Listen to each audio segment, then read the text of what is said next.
Yo, yo, yo, it's your boy Jelly Wayne, man. We in the building, baby, and we bringing it to the table where food is knowledge, and knowledge is food, and food is good. For the mind, for the mind, for the body, and for the soul. So go ahead and bring it to the table.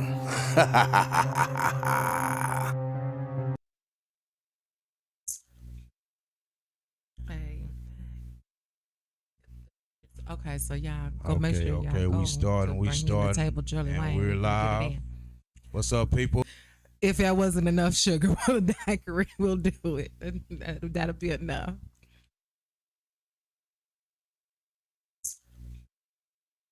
Hey. Okay, so y'all go make sure y'all go. We starting, the table, Jelly and Wayne, we're live. What's up, peoples? What's up, good peoples? How are y'all doing? This is Bring It to the Table. And I got my girl Duchess Yeah. and Fresh Town here with me tonight, y'all. We Yeah, got man. watching. All right. So we want to thank y'all for joining us today for another segment of Bring It to the Table. Today we are bringing, the first segment is we're talking about the white soldier. We're going to play a clip about what's going on in a neighborhood where a white soldier actually is verbally and physically assaulting a patron. Isn't that what it's called? A patron?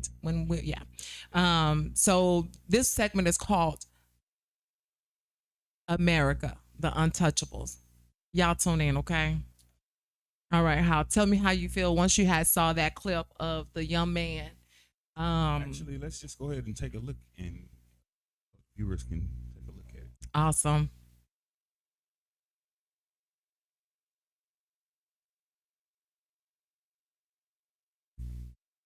So while we get that clip going, what you're going to see here is shoving him at one point. Man that TJ is Holmes here with the supposedly details. serving our Good morning, TJ. country. Good morning to you, George. Now, don't get me wrong. Hatred comes in all degrees. It doesn't matter what level of authority you have.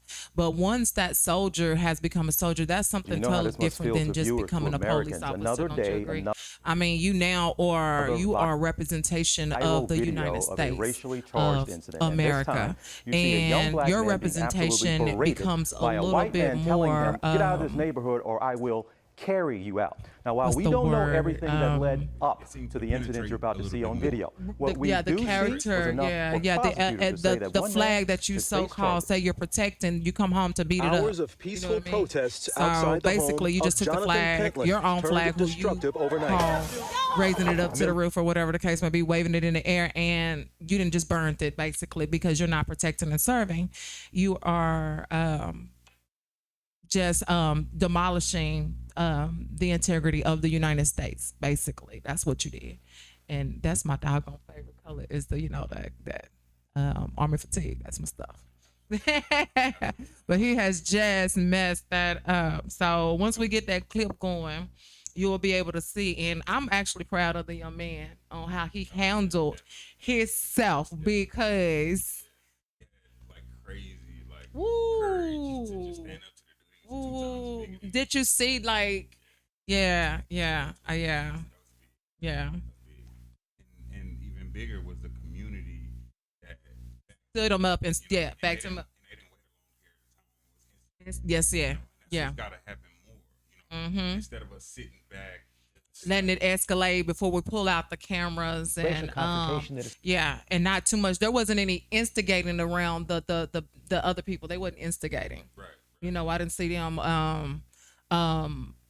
talking down on the soldier. I didn't see them, backlashing at the young man or anything like that. Basically, everybody stood around, watched it, had their cameras. They called the police. And what's so bad? I don't even think there's a clip with the police if they even showed up or whatnot. I don't know if you caught that. Did you get that? I think they did. Cool. Okay. But yeah, so we're going to also stay on top of that. Sparking outrage in South Carolina. Can't get no where a white sound. Army officer was caught on camera. Well, we can tell y'all what they harassing saying. a young black man, saying, quote, "You're in the wrong neighborhood," shoving him at one point. TJ Holmes here with the details. Good morning, TJ. Hey, good morning to you, George. You know how this must feel to viewers, to Americans. Another day, another viral video of a race.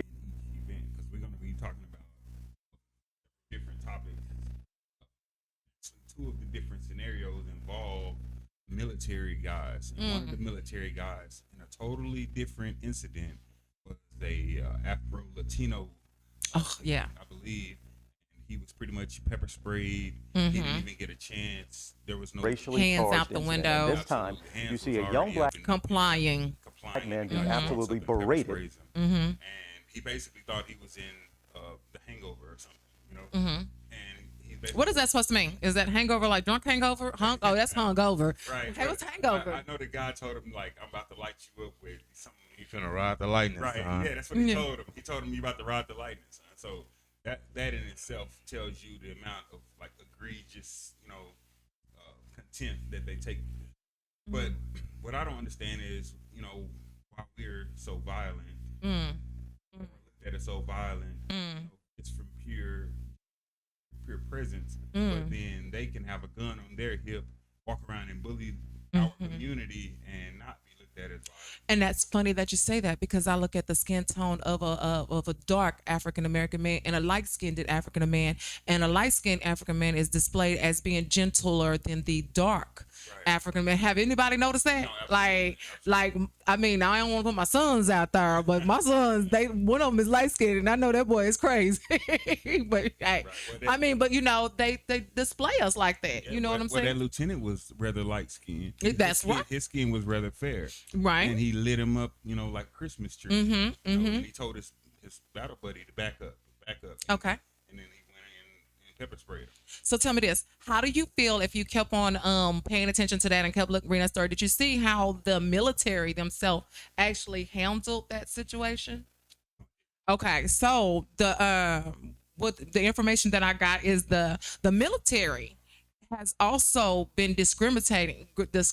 Give me the word. Discriminating. Thank you. Against the black guy. So they're not helping him as much as they are helping the Latino guy. So now there becomes a even more issue again with the military having a character and integrity that they say that they uphold and they don't. So here it is. We once again are fighting in a war or having our butts somewhere we do not belong.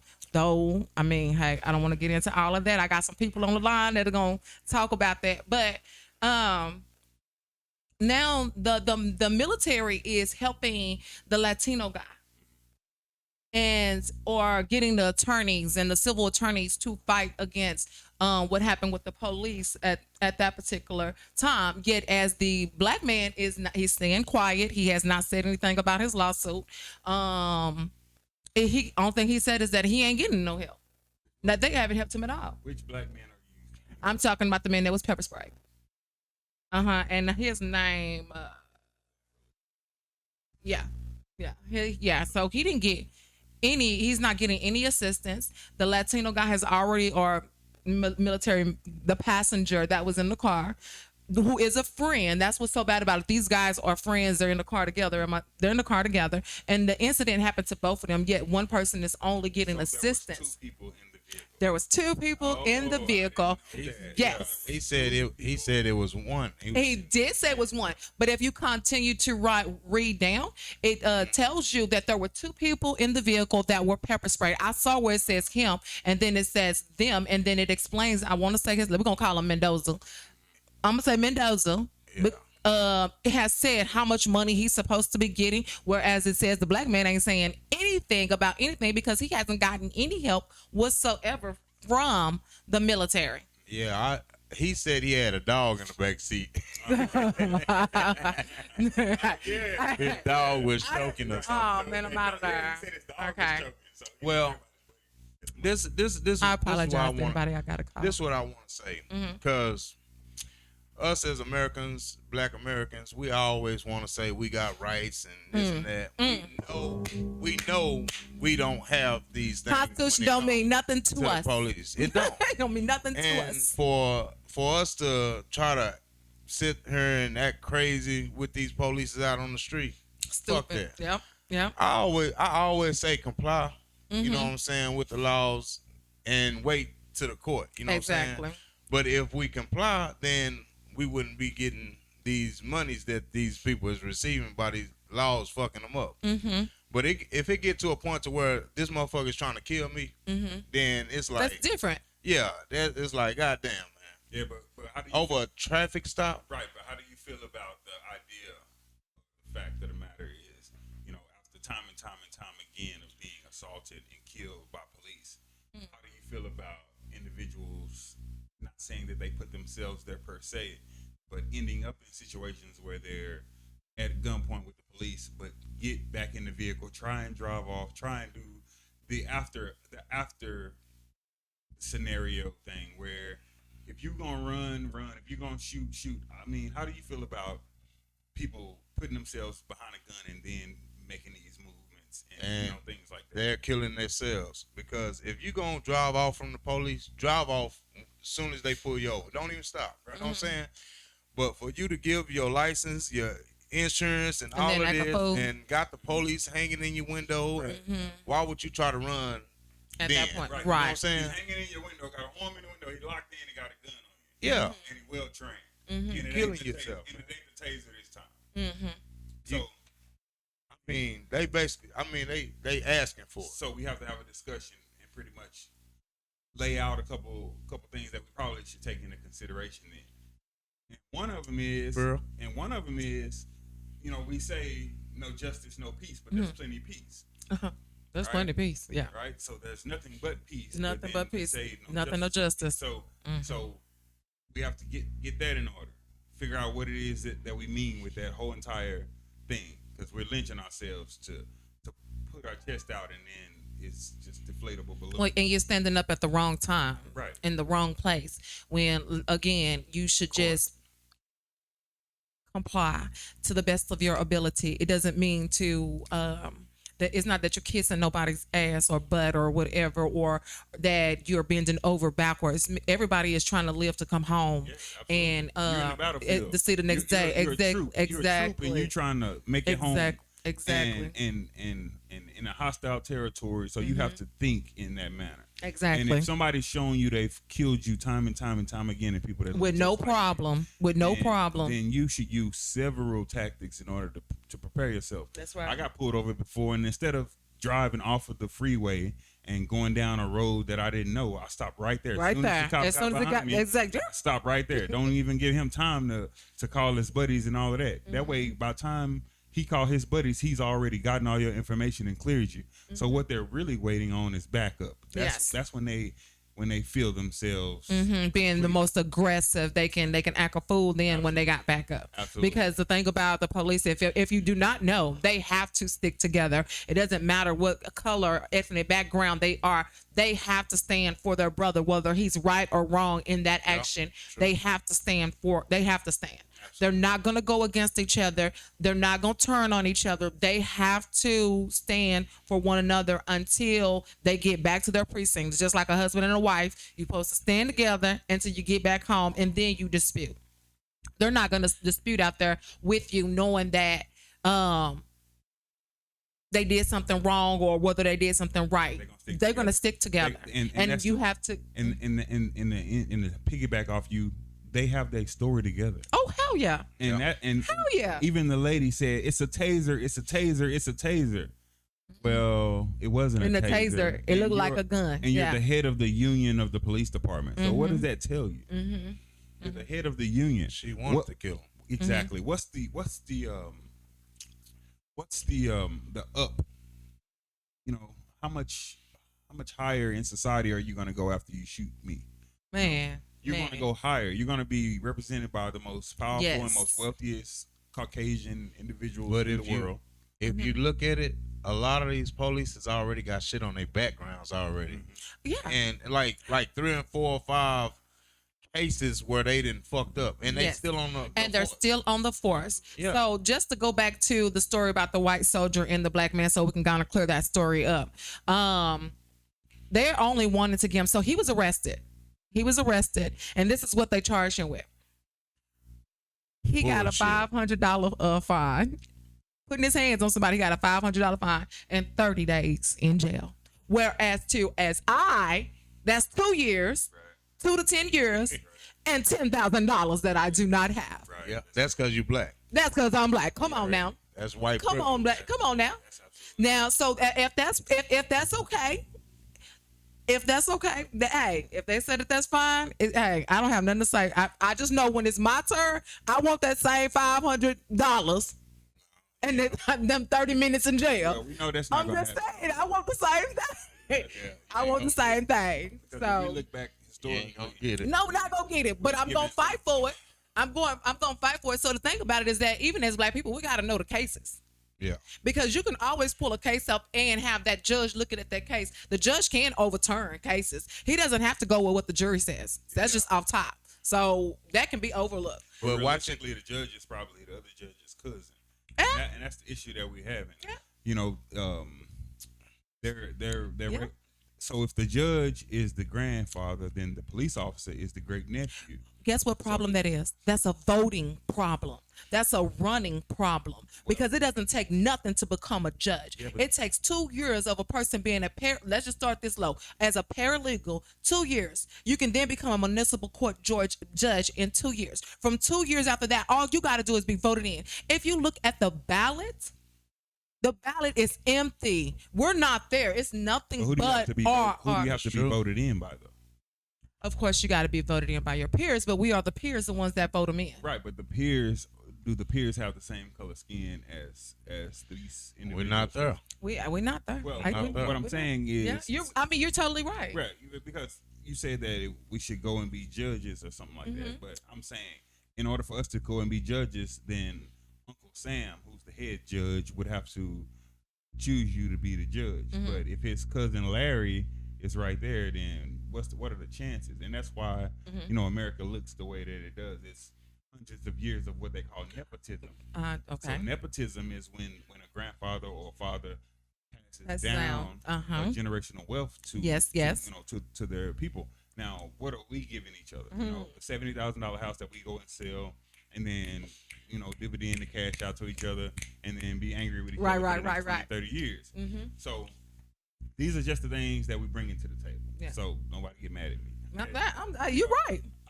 So in my family, financial literacy is taught.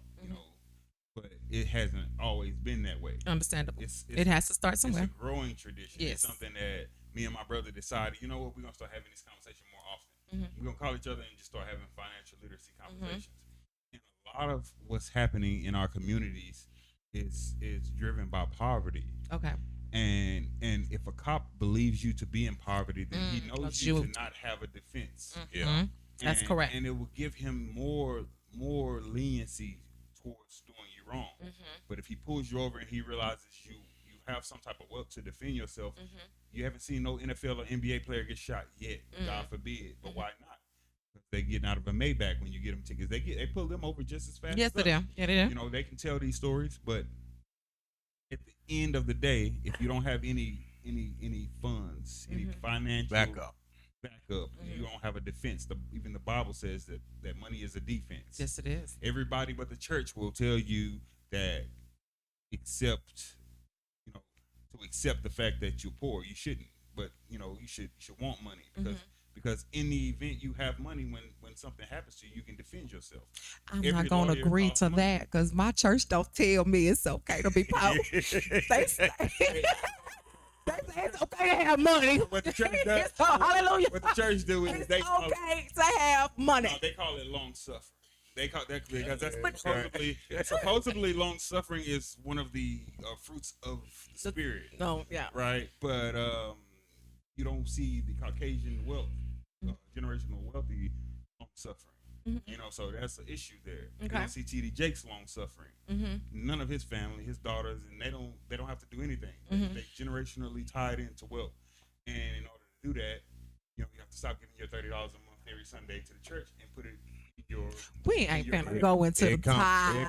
It come down to knowledge. Go into the tithes. It comes down to knowledge. What I just did was I brought it to the table. So we're bringing it to the table. Right on. If you have money every month to put into, because anytime I like to do a show or anything, I like to end it or begin it or somewhere in there. I want to talk about financial literacy. Okay. Because that's literally the only defense that you have against the enemy.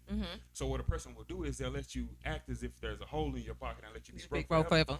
Even if they're your own parents. Yes, they'll allow you to do it. I just like they did it. Look down on you. Yes. and it's systematic oppression within ourselves, because what people don't realize is when the Africans got off the boat, 1600s, there was African pharaohs of such standing there watching you be brought over. They Correct. Tell the whole story. They always have a whole bunch of white people lined up. I guarantee you, there's African tribes lined up as well, and they didn't have to sit in slavery a day, and they gambled and lived life and had parties and everything that you can think of. Right in the story of where they make you think this is the most tragic event that ever took place in history. Okay, we're going to get on some financial literacy. I'm going to have to break up my brother. Whoa. Hold on. Okay, so we're going to go to James Hunt, which is the police officer. We got to go back. Get back on topic. That was good, though. That was real good. We're going to get on that. Financial literacy. I ain't going to come for you. I'm going to come with my books to write that stuff down, okay? Right. So next time y'all get y'all pen and paper, financial literacy is next, okay? Yeah. So we're going to talk about this police officer, James Hunt. And basically what he is out here slandering or chanting, I kill, I kill, I kill. So he's talking about how he killed Deshaun Pittman, which was the black young man, I want to say Chicago, but I definitely could be wrong. Don't want to put no place on it. However, this man is in uniform and he's on video and he's telling us that he does not have a problem killing us. Yeah. What do? Go ahead. What do we do? Well, what do we do? I have a solution.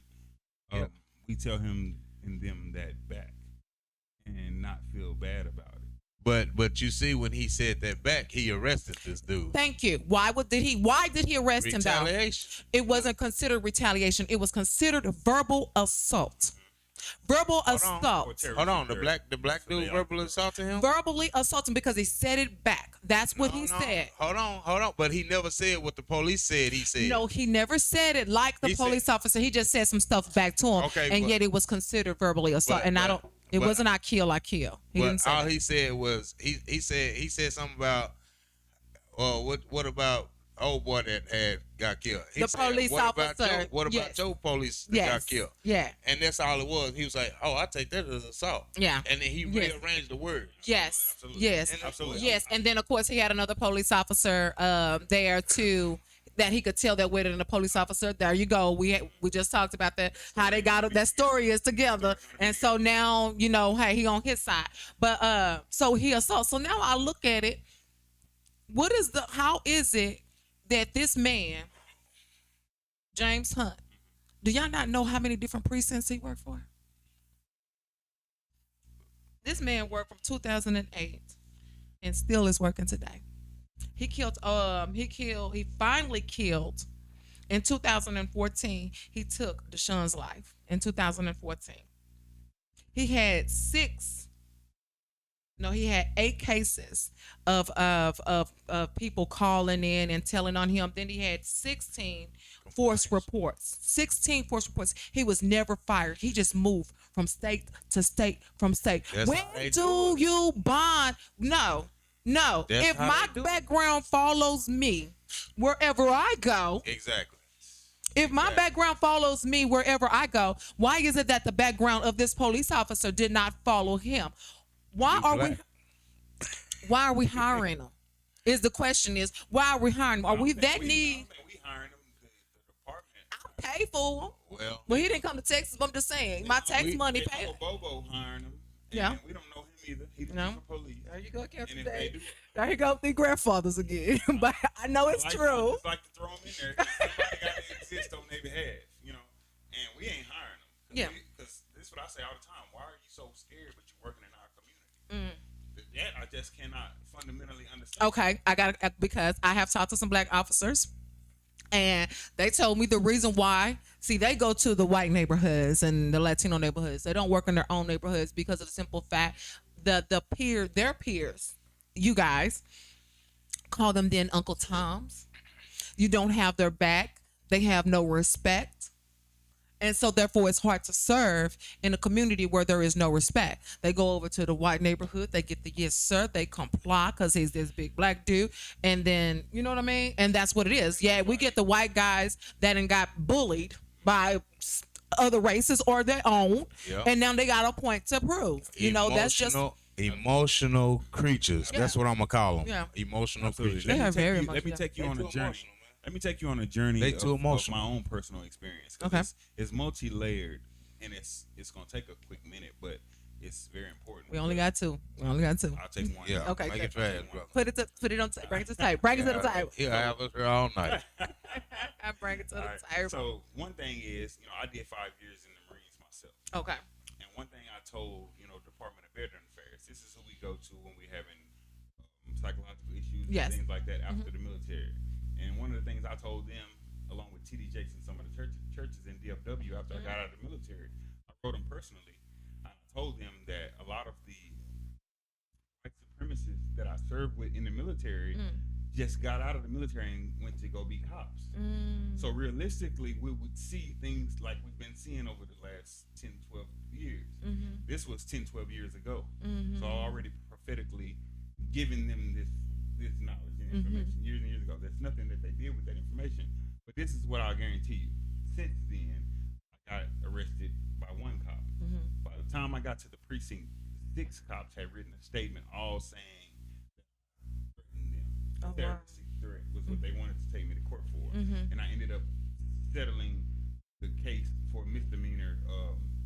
Can't remember what the misdemeanor was, but it wasn't terroristic threat or anything like that, because one of the cops had on a body cam the whole time.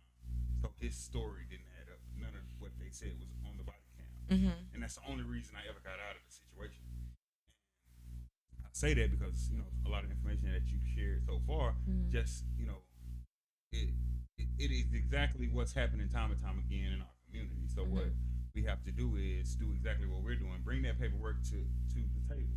So what I'm going to do in the next couple of shows is actually bring that in and share it with people and show them, hey, I got 6 police reports, 6 cops saying I threatened them, 6 cops saying I'm going to kill them, and then they got a body cam that doesn't have any of that on it. And then people will feel more comfortable with coming, to the table and seeing Jerry Wayne, letting him and us assist them with letting the public know what their situations are with the police. And people in Fort Worth and Freshtown can actually have more of a support system when they go through things like this. Right. Nobody know who to run to, but what I say is run to the media.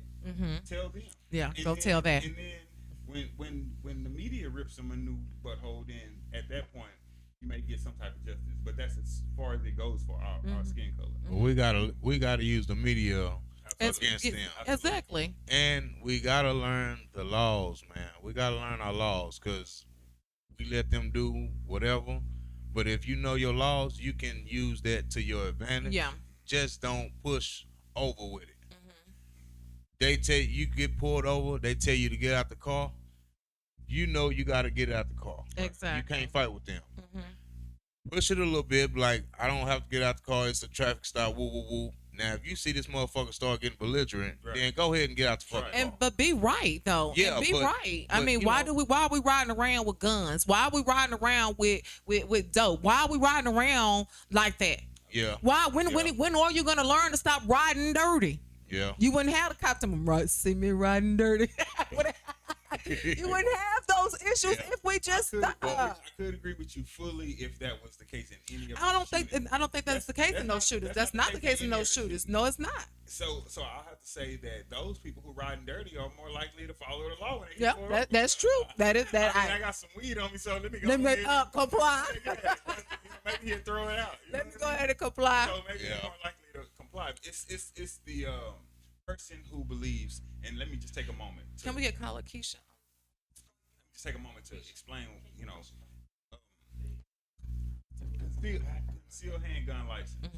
A concealed handgun license, it may be it may be relevant for a Caucasian or someone who don't have dark skin.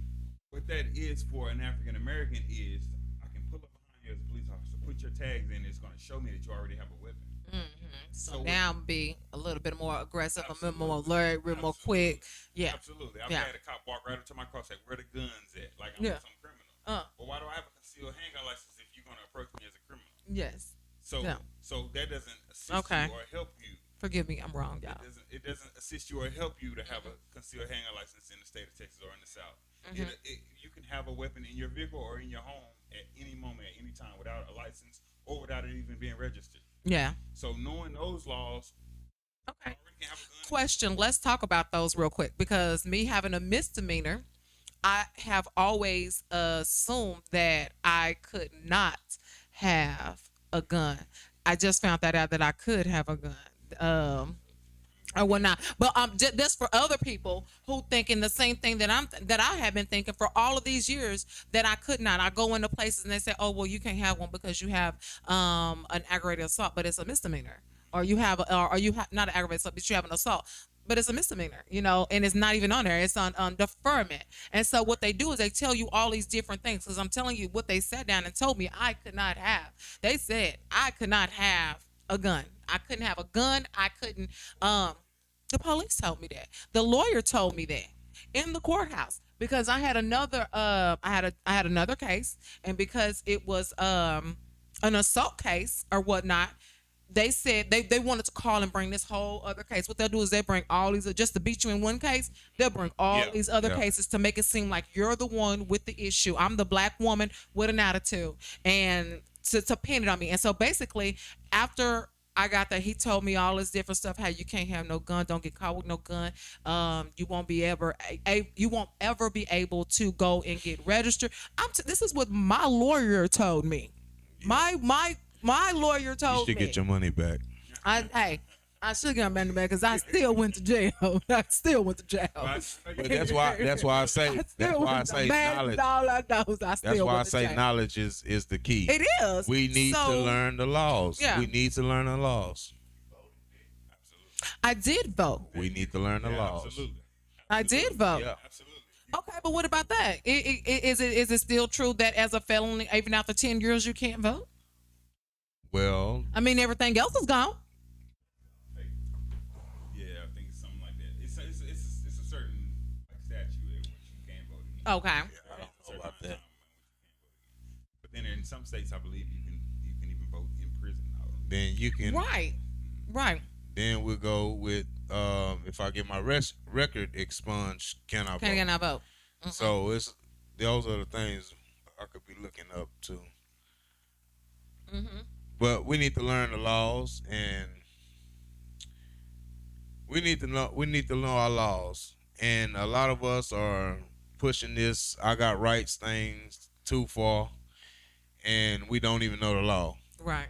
And to be honest, that's a lot of problem right there. We don't. Somebody else got rights. Mm-hmm. They don't got your That's right. Exactly. It's entitled. Exactly. And push you to the brink of existence. You don't have that. You can't go walk around a neighborhood that's not like yours, and think, sure you can. So I can't move to an upscale neighborhood, and my son cannot walk around this neighborhood that by himself. Ignorantly. Right. So there's a difference between ignorantly doing something. Are we going there? What was the man? Was the man acting ignorantly? Let's. That young man was walking around that neighborhood. White soldiers charged with assault from shoving. Absolutely. Yeah. What is it? And you know why? Yeah, that's it. And you know why he got charged with that? Because the kid had a phone himself. So Beating black man and viral video. Mm-hmm. Yeah. Well, he slapped the phone, so that he didn't have that number. That's assault. First of all. But that's when not. You touch somebody. It's an unwanted touch. Is an assault. Yes, it's an assault. So why did he get charged with the 2 to 10? Yes. No, I don't because he served. Is that served? That, that's definitely no. We just saw a military man get sprayed in the fucking face because he served. I have no idea. He was black. Yeah, right. So the white man get. You're right. It's just unprivileged. Yep. How did Michael Jackson bleach his skin? I don't know. I think I might. Shit. And be so. If anybody want to call in, y'all can call in and get heard. This is Bring It to the Table. I'm here with my girl Duchess. Ay. And my boy Fresh Town. So if y'all want to call in and let us know what y'all feel about the subjects that we talked about tonight. I might it's have to. Out of there. Oh my. Sorry, it's out of there. It's dead. It got 1%. I can't even cut it on. Oh God. Yeah, so we won't be calling on my phone tonight. But we bringing it to the table. America's Untouchables. From the police to the armed forces. And it's funny because here it is. I'm trying to figure out my son here. He's 9 years old, and I know I don't know if he's just playing or if he's just thinking or whatnot. But he happened to ask me about the army. I would never tell my son to go to the army. I would never be okay with him going to the army. It's just because of one, they're foot soldiers and they go in first. I said, okay, well, Air Force. But now I'm just thinking myself. Period. It doesn't matter what part of the service or the branch you go and serve in. There's no, you don't get the respect that you are due as a black man versus a black man in a uniform. You still don't get the respect. And so therefore they ought to be ashamed of themselves. Don't come for mine because they can't go. Okay. That's all I'm saying. They can't go. How do you feel? Yeah. Speaking to the mic, sir, please. Thank you, sir. Yeah. So as a veteran to speak on that, For y'all. I feel similar to what you're saying, as you don't get that respect, and there's so much that you already have to do while you're serving that's so much better than everybody else to be accepted, So you have to, give 110% every day and make sure that your skin color don't hinder you, because once you become the bad guy, you're going to stay the bad guy for But I got to do that outside of the uniform. Absolutely. So it's the same. Right. But imagine. So what the military is similar to, although I've never been in it, is slavery. So there's no comparison to the military. It's yes sir, no sir. That's it. And I got to do what I'm your property. Absolutely. I'm the yes. Absolutely. I'm your property. There is not this contentment where you stick your chest out and act as if you're bold and courageous, because it's not a place for it. Because psychologically they're going to convince you that that's what's going to get you killed. Exactly. So you suppress that in order to learn as much how to survive instead of right. So ultimately you get all of the tools that you should need in life, and you still get out of the military and you still fall short because that nepotism that I spoke of earlier. So there's a solution to all of these issues that we've discussed tonight, and that is financial literacy. So no matter what I've been through in my life, poverty, which was one of the biggest things that struck me as a kid. I couldn't understand why I grew up poor. I had a military dad.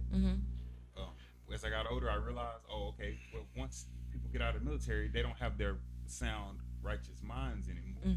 Their minds are not able to comprehend. They don't have the support either that they need to have from the VA to be able to, A lot of them on Lancaster. Absolutely. Yeah, I know. Right. Yeah, not to even, because I used to, and I don't want to cut you off, but I used to sit there and be like, oh yeah, he didn't do what his mom said, and that's why he's out on the streets, because that's kind of what I learned. But now I look at him and I'm like, no, these men and women, he didn't do it purposely. He didn't get the support that he needed to take care of the mental illnesses that he was suffering, or to get the help before it got to this point. And a lot of times what people don't realize is the mental illnesses come from experiences in the military. But it's not that you don't tell anyone.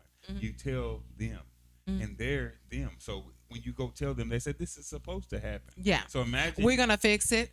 No, they don't even say that. Well, they say this is supposed to happen. This is a part of this. Is a process part of what this is. So as you further ingrain yourself to believe this is the way this is. Well, why do I get out and go back to the projects, but he gets out and goes to the penthouse and uses his credit? Yeah. So how did he learn of credit? Between 18 and 23, but I didn't. And a lot of that has to do with growing up in areas where they don't generationally teach financial literacy. And so since we're talking about credit, you guys, parents, if y'all have good credit, go ahead when your kid turn 18, put them on your credit card so they can have good credit. They ain't got to use it. Just go on and give them good credit. That's just a jump. Actually, you can do that when the kid turns 16. Ooh. So that's what a lot of people do, and that's what I mean when I say nepotism. Generational wealth. So at 16, you can start putting your children on a credit card. So if they can have some of that A1 credit too, so when they get 18, ready, that's right. 850 credit score. And that's actually called a trade line. Or authorized user. Or piggyback. So you can purchase that offline, or you can ask somebody who Yeah. And it's not them using your credit. They don't have to have your card and use your credit. It is a safe way to ensure your child has some kind of capital when they get to where they want to buy a house. And it's just one of those benefits that they have of an inheritance, I believe. Absolutely. So and one reason why I love to just throw financial literacy up everywhere in the conversation is because it makes sense. It's because ultimately, you don't even according to statistics, you're not even about to see the age of 21 outside of a jail cell or a casket, realistically, if you're a kid.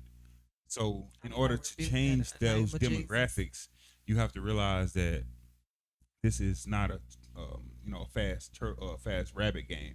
You have to play the turtle game, and credit and financial literacy and savings and all these things that'll take you the long way. If you have money in your savings, you're less likely to go out and steal from someone, go rob people's houses, things like that. You know, if your mom teach you how to start a piggy bank and you got a few thousand in there by the time you're 16, and your friends who's 16 like, hey, let's go steal this polo hat out of the store, you're gonna be like, bro, I really can buy that. So you're gonna actually gift your child and yourself a different point of view. Yes. Because I had a cousin named Richard who grew up pretty much in a different household than me, but way more richer than me. His family was way more richer than me. This is the richer side of my family. And although I was way more poor than him, a lot of the things that stuck with me didn't stick with him because I was so poor. I paid so much attention to the fact that I was poor. When people told me to go and do things that I knew was outside of what we should be doing, I was more hesitant.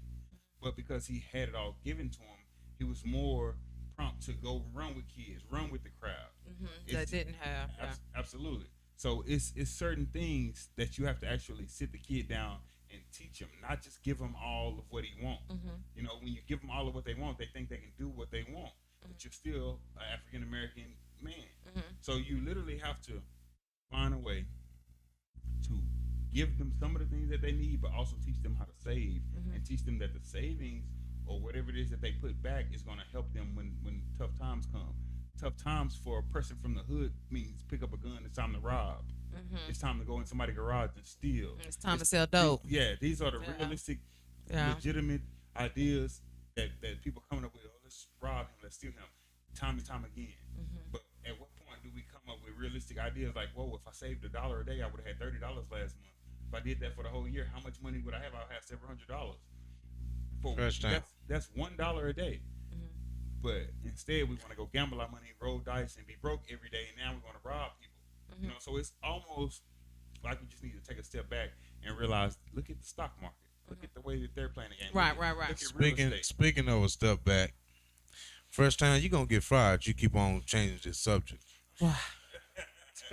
We're talking about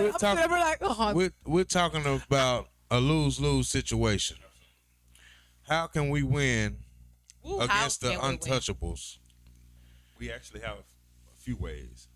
Knowing the law, voting. Financial literacy, voting.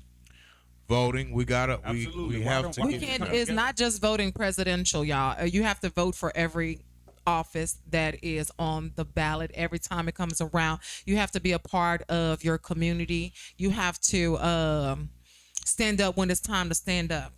And put down when it's time to put down. Not lay down, but put down when it's time to put down.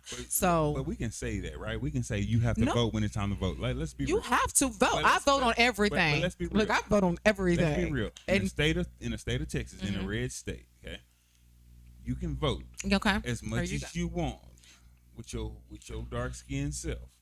But this is gonna remain a red caramel. state. Well, we also gotta realize that a lot of black people don't vote. We do. Even if we did, but look how many felons. A lot of black people don't vote because of what he's about to say. No, look how many black people is locked up. Absolutely. Look how many felons we got. Absolutely. Yes. We already 1 in 3. Yeah. Come on now. We already 1 in 3. Yeah. And they're already 1 in 3. So we have to stop being brainwashed. We have to find a way to be reprogrammed. I don't want to use the word program, but we have to find a way to reincorporate our minds. No way. I think you like the word program. I couldn't figure it out. Like, I'm trying to. She like the word deprogram because that's what she likes to do. Deprogram. We have to. Yeah, that's the process of taking what they've already given us, and that's a lot of why you're frustrated with their very essence, because what you just dealt with right there was you realistically, even if we all voted 100% of us, we're still several million votes short. Correct, because I understand. Realistically, in the system that they created, we have no winning capabilities. That's why they would not let the Mexican become a legal citizen, because the Mexican would actually tilt that pendulum. See, the Mexican race alone would tilt the pendulum. Well, that's only because we're killed or we're killed off, and we're killed off or we're locked up. That's exactly why that would tilt that. Because other than that, they couldn't hold us. They couldn't hold us. I'm just sorry. Whenever y'all decide to wake up, African American people, black men decide to stand up and put your shoes on and put your crowns on, they can't stop us. They couldn't stop us. All of these corner stores and these corner stores in these neighborhoods that y'all got, they ran by other people who don't even live here in this neighborhood, never ever even worked in this neighborhood, don't even know what it's like to walk around in this neighborhood, and yeah, we go buy single cigarettes from them instead. I'm just. I was charged. I'm just saying. I was charged $4 on tax on some damn liquor the other day. I was like, "What the fuck is this? Wow. What is this about?" Because that's extra. And it made me mad. Yeah. When I got mad, we went in County Code and they made the ATM thing. They doubled the price to take money out of the ATM. And I said something and management heard me or whatever, and they went and lowered it back. But I said, you see what they So you have access to it. When you told us you didn't have access, at first they didn't have access to the fees. So now they're showing you they got access to the fees instead of them. Everybody want to get a piece of the pie. Matter of fact, they don't want a piece of pie. They want the cake. They want our money. They want our money. They want our money. Black money is given away. So, yes, it is. So what we need White money is earned. So what we need to do in transition to our next episode, we're gonna do. God damn it, I like that. We're gonna do a black industry. We're gonna break down where blacks are spending their money. Black money is given per away. industry. White money is. From me being a spot owner, I can tell you it ain't in my place. That's for sure. Absolutely. We're going to break down where blacks spend their money per industry. And what we're going to find out is we spend more money collectively on alcohol than any other race on spirits. But it don't even matter where. It absolutely does. It just it's given away. You're right, but this is why. This is why. It's given away. Along with that information, though, you have to give information along with. So along with that information, it's given away because in our community, it's statistically proven that we spend our money, or it leaves our community faster than any other race. And that's because of that corner store you're talking about. So if I get a check, first thing I'm going to do, I'm going to go up to that corner store, and they're going to cash that check. That's $10. And they're going to charge me a percentage of that check. That very moment, I'm going to take, they're going to already be you're going to buy something out of there. Buy me some cigarettes, some cigars, and some alcohol, and whatever else I need before I even walk out of that store. That store is going to take a 7% of that paycheck before I even leave, and I'll be back several times this week. So that's one store, one setup, and my money haven't even left. I haven't had my money for 5 minutes. No. Next, I'm gonna go home, get online, and start shopping on Amazon Prime or whatever. Oh, so we ain't paid bills or ties, huh? That's a different subject than where we at. Okay. So let's get back on top. Yeah, we're gonna consider. What did you say the grandfather thing was again? What was that called?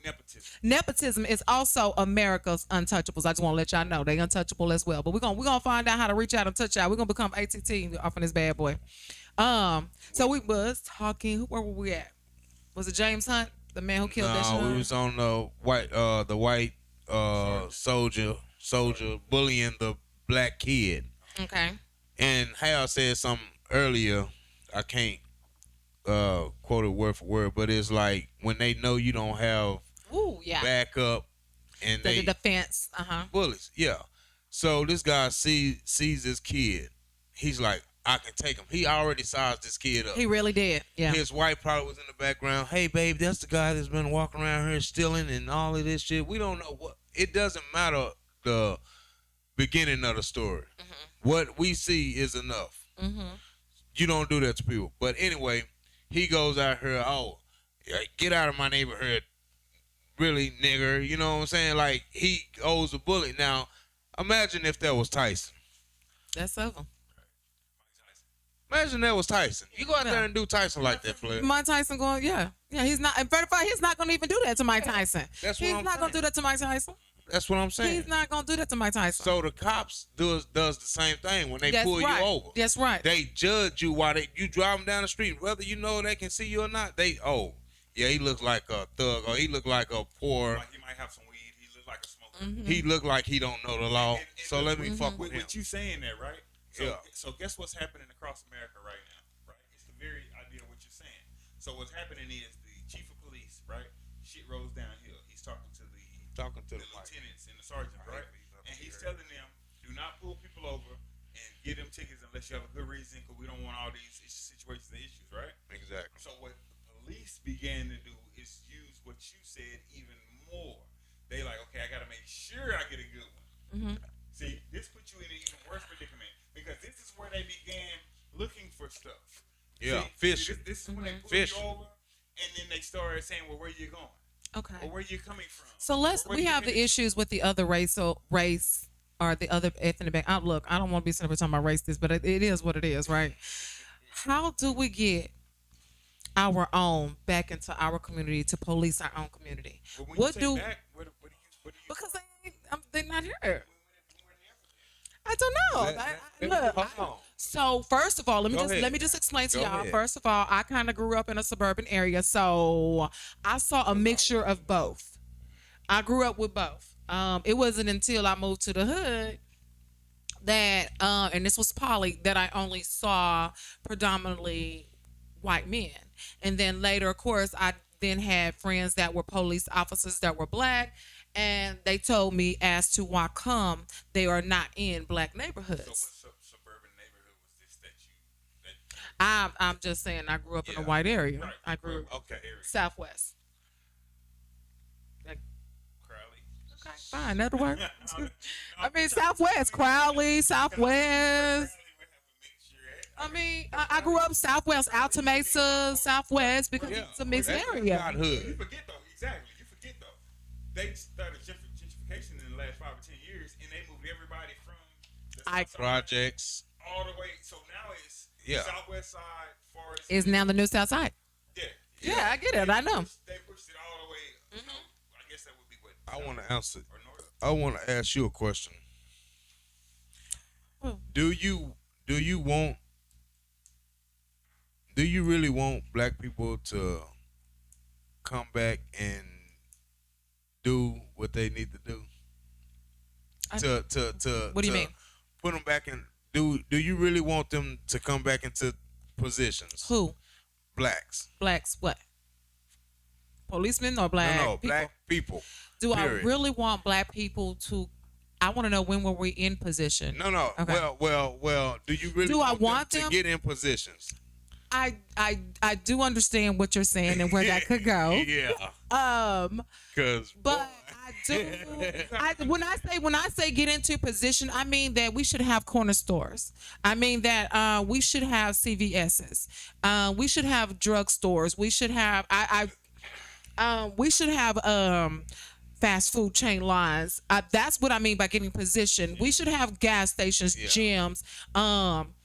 Not just a barbershop or a beauty shop. That's you see why, what I'm saying? That's why I call it a lose-lose situation. Okay. Because every black restaurant I go to, I get attitude. I'm talking about the shittiest you ain't service. Been to the right one. No. Every black. Wait till we start paying some bills off of her, y'all. I'm gonna start telling y'all where to go. Black people have the worst fucking attitudes ever. That is not true. That is not true. Where can I go and get some good service? You can go to I've been getting shitty service from black people. What's his name? It is an all black restaurant.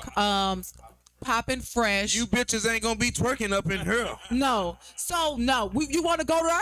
Let's go. Do you want to go Let's there? go. First of all, okay. So from the video, it shows. And we're talking about the establishment in Dallas. Then this man has put his hard work money off into this. Thank you for that. Put his hard working money into this establishment. Yeah, anyway, so the establishment. He put his hard working money off into this establishment to build something of elegancy. And the thing about it is, as black people, we are so used to going to places that look ran down and not having that franchise. That you know what I'm saying? Not because we don't have the money or we don't have that financial literacy to be able to obtain that kind of money to put that into that business. So this man was able to do that, and he did that, and he played that music. I know he did. He shouldn't have played it, but he did. It's his place. He could play it. You know. And if she felt like dancing, she should have just danced in a chair. But he went and he asked that woman nicely. He did. He asked her nicely if she could stop dancing. One, because there's kids. there's kids, and it's a family friend oriented, and then on top of that, you got your good church folks in there and stuff of that nature. And so he wants you to be respectful, and not just be respectful about the other people, but he wants you as a young woman to respect yourself. Yeah. And see, for a man to come and say, "Baby girl, look, that ain't what you're supposed to be doing," I didn't have one like that, but he came and did that to her, and he did that for her, and she disrespected this man and stood on his stuff. I'm gonna tell you why businesses don't succeed, or they don't stay in businesses long, because when you start allowing people to do all kind of stuff to your stuff, stand in your chairs, dance on your board, that's how stuff fails. Because see, I don't want to go to a place that's supposed to be luxury. It's supposed to be luxury. And it's ratchet. You over here hunching the what they call the not the floor, the chairs, the chairs. Yeah. I don't want to go there. But see, it's no. I don't want to go there because I ain't going to the club. He didn't say true nightclub. He said true kitchen.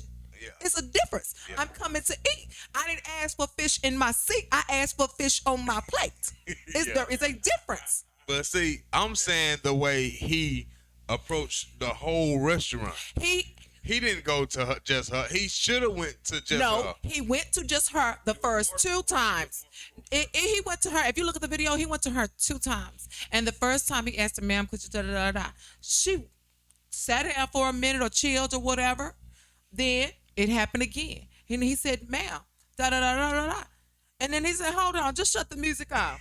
Let's shut the music off. Look, man, look, miss. And if you can't, then you need to go. There's nothing wrong with standing up for your business because you know how you want it to run. The same thing. Here it is. I'm trying my best to.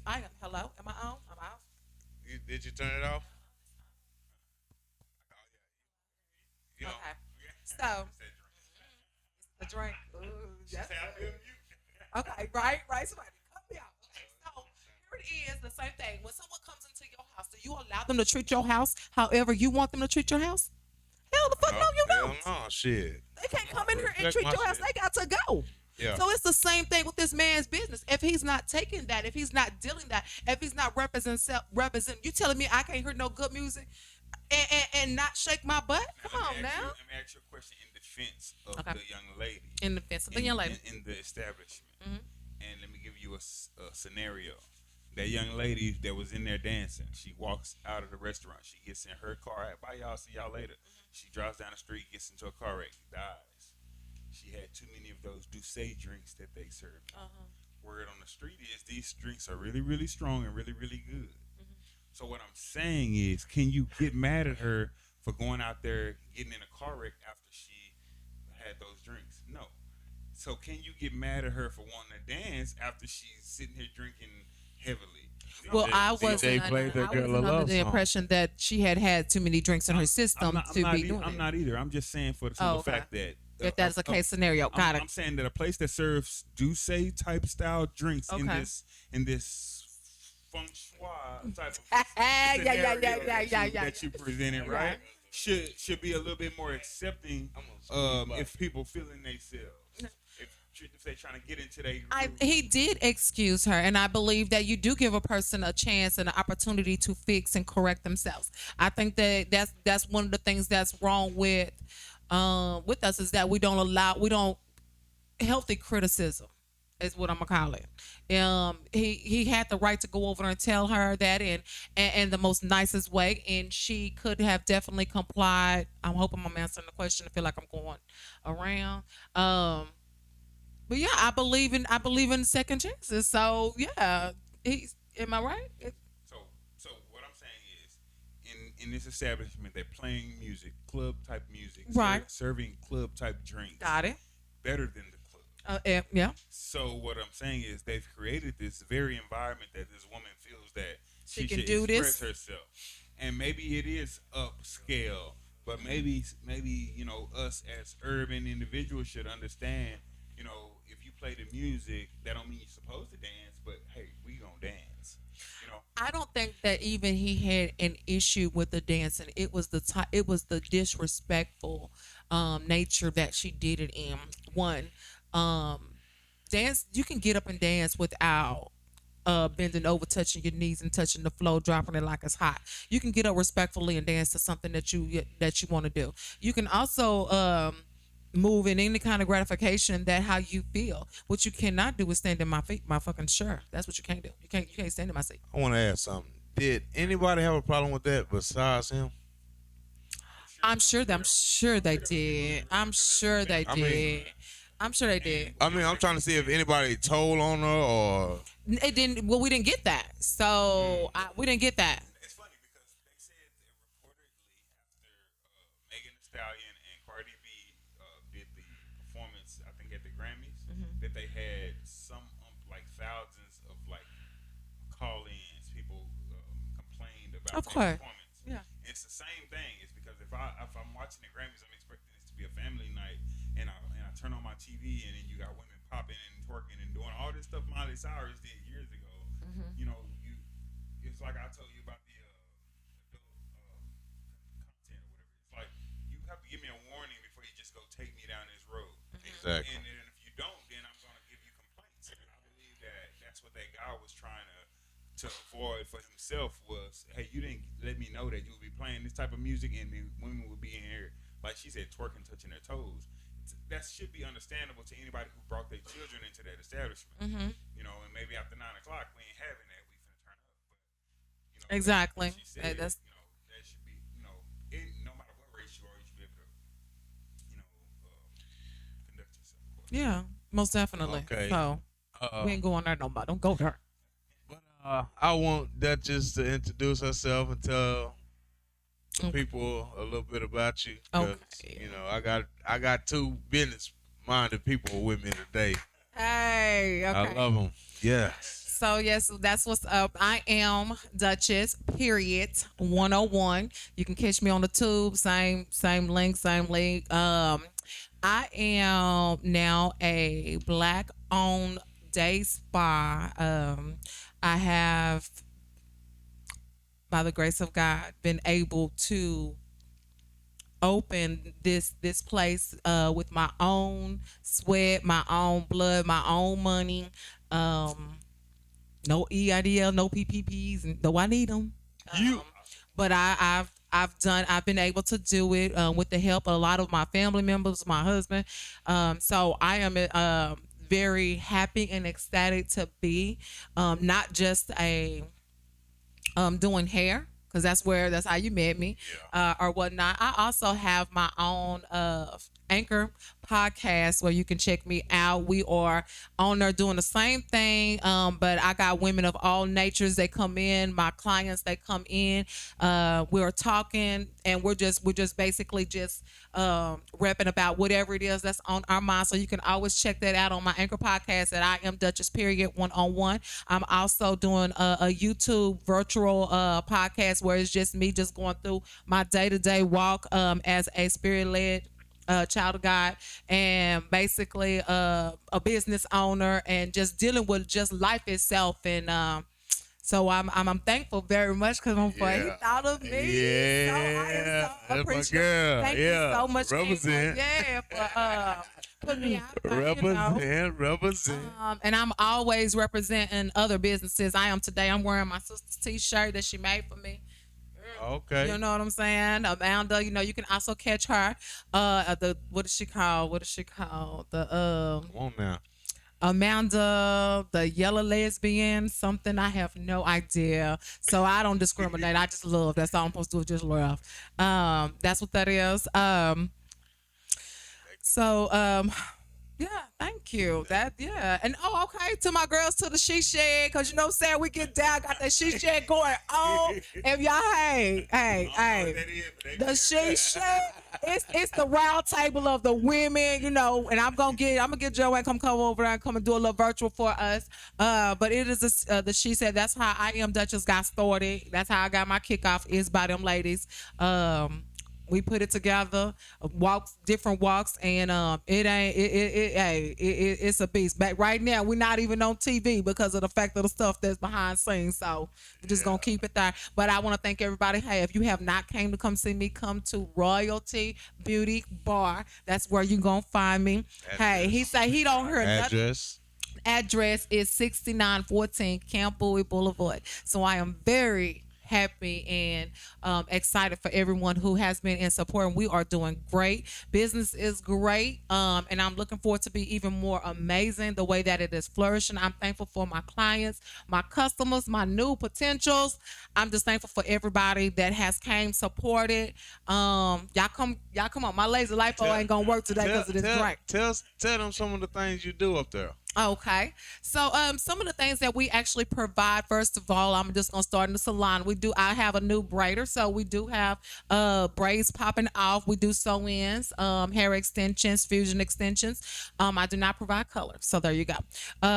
Then of course we also have a pedicurist. So we do pedicures as well, massage tech, and a esthetician who does waxing, and a beautiful woman from Dominica, from Dominican Republic. She is a special esthetician in facials. Also right now the hottest thing going, because everybody's trying to get their waistline snatched. Right now we got the laser lipo going in. It is very effective. I'm telling y'all, Royalty Beauty Bar and Spa.site. Check it out. Check out the pictures. Book right now. Specials on Wednesdays. It's just going down, and I'm just looking for more and more to get involved. This is just the first stop because I'm franchising. We franchising, you know what I'm saying? So I am, and I will be looking for partners because we are franchising. I'm looking for bigger and better things. That financial literacy is where I'm at right now. Absolutely. Okay, good to you, my king. Yeah. And I got my boy Fresh Town in the building. Okay. Yeah. Duchess, before I get you Fresh Town, Duchess, hey, when I met you, my hair started growing. Hey, I got them growing hairs. They don't know. Hey, my hair started growing. Yeah. Fresh Town, what's up, baby? What you got going? Just relaxing, man. Which want me to tell a little bit about myself? Yeah, let us know. Yeah, sure. Well, I'm a business owner. I own Fresh Town Intelligence Network, which is long-term going to be an app. Right now, I got Fresh Town Clothing, which is www.freshtownclothing.com. You can go and cop some of my latest merch. I was looking at that. That's nice. Yeah, so you can cop some of my latest merch off my website. What I'm going to do, with Fresh Town, I'm going to try and lead some of our youth more. So I'm aiming more towards the youth. I would like for this place that we live in, this epiphany, to be called Fresh Town in 10 to 15 years. So I have a 10 to 15 year plan. Amen. So a lot of people, think short term, year, 2 years, but they fail to realize Ace Boogie was only on the block for like 8 months. Yeah. And that shit is dead. So what's alive is Fresh Town, and that's the future, and that's what I'm selling to the youth. I'm not selling to no old motherfucker that don't want to listen, don't want to hear nothing about, how to better yourself. Stuck in your ways. What I'm all about is learning. So what I'm going to do is I'm going to, just like I am today, I'm just here learning. I want to take people on different journeys, and I want to learn from different production management, different directors, different mathematicians. No matter who it is, I want to take people upon that journey. And what that is it's lifelong learning. I'm a student of lifelong learning. I always believe there's something new you can learn. Right. You can wake up the next day and learn how to be a millionaire. The only thing that separates you from that is the failure to believe that. Yeah. And I believe that Funky Town. I love him, y'all. I believe that Funky Town is that root, that we all grew out of. And I love the idea of Funky Town because, if your root is so dirty and so, humiliated and so down and been in prison and don't get out until 2041 like my uncle and been dead and shot down like my brother and my cousins. If your root is that powerful and strong, then what grows out of that root, that mustard seed is going to be something great and something powerful and something that only God can send, So I represent myself and my community. So if you live in the city of Fort Worth, I address you as Elohim Fresh Town. So that means that you're God first and that you're Fresh Town second. Or I address you as Fresh Town Elohim, which is Fresh Town first and God second. So what I'm doing is I'm changing the trajectory of our entire race or our entire people of the city of Fort Worth, and I want people to of like minds to come into conglomerate. And what we'll do is we'll ultimately change the youth to have a more powerful mind, to know that in 10, 15 years from now, we won't call each other nigga. Amen. We'll call each other gods. We'll call each other what the future has predicted. And since we're the years of enlightenment, I've told my brother that we're going to start doing this, YouTube platform or, whatever live that we can do. And ultimately what we're doing is we're showing knowledge, sharing knowledge, education, bringing it to the table. And my thing is not more of a brand, it's more of a family. It's more of a tribe, So what they did was they took the tribes out of Africa, made them all businesses like Apple and Tesla, and those are tribes. But what I'm trying to do is bring Freshtown into a more tribal situation to where we know that we are the power. So through group economics and financial literacy, ultimately we'll get to that point where we grow and we'll be unstoppable, and they'll have to respect it. And it just is what it is. It's Freshtown. If I'm on the next segment, I would like for us to go ahead and do financial literacy because I have a couple of people that I need to learn from that I know that have it, and that would just set off a really good topic for our community to be able to get that information. So they need to have their pens and papers so y'all can take telephone numbers down. Yeah. Because most definitely, because we got off this topic, and I don't know if it's because we done with Black Lives Matter.